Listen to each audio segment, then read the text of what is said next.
Salut Internet, tu cherches un film d'animation à regarder en famille?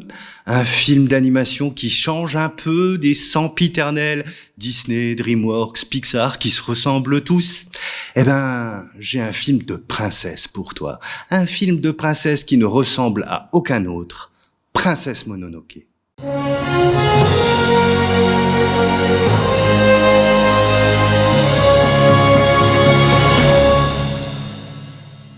Énorme succès au Japon à sa sortie, au point de battre le Titanic de James Cameron au box-office, c'est pas rien.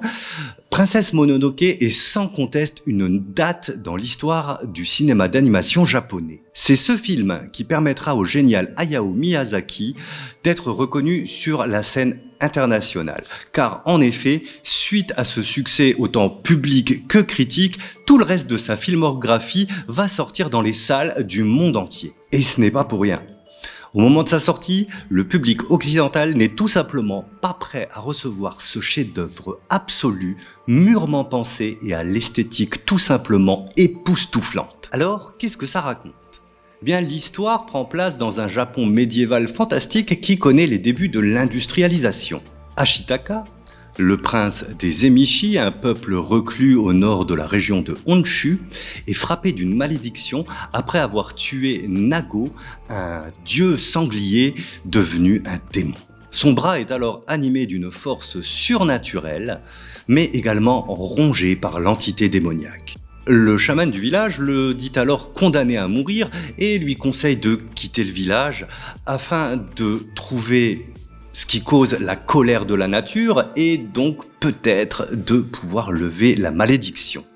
C'est sur ce point de départ et en partant du principe que la colère et la haine ne peuvent mener qu'à la destruction que Hayao Miyazaki encourage son public à l'amour de son prochain et à l'entraide.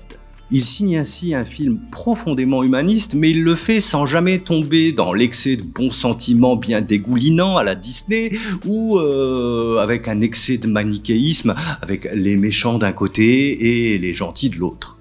Au contraire, le cinéaste s'échine à mettre en lumière toute la complexité d'une guerre qui va opposer l'homme qui cherche à évoluer et une nature indomptable qui peut parfois se révéler destructrice. Chaque personnage n'est donc ainsi ni tout noir ni tout blanc, comme par exemple Dame Eboshi, dont les dessins sont certes discutables, mais qui parvient tout de même à faire vivre à elle seule tout un village. Présentant un univers féodal à mi-chemin entre les légendes ancestrales et une industrialisation galopante, un univers où la femme est plus forte que l'homme et où les dieux de la nature commencent à disparaître, Princesse Mononoke est une fable aux multiples splendeurs, aussi douce que violente et portée par des tableaux d'une beauté à vous coller les larmes aux yeux.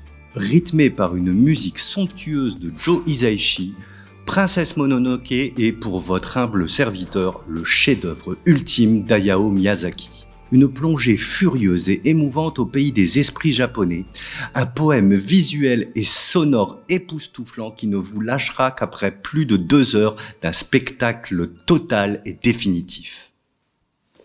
Allez, salut Internet et à la prochaine!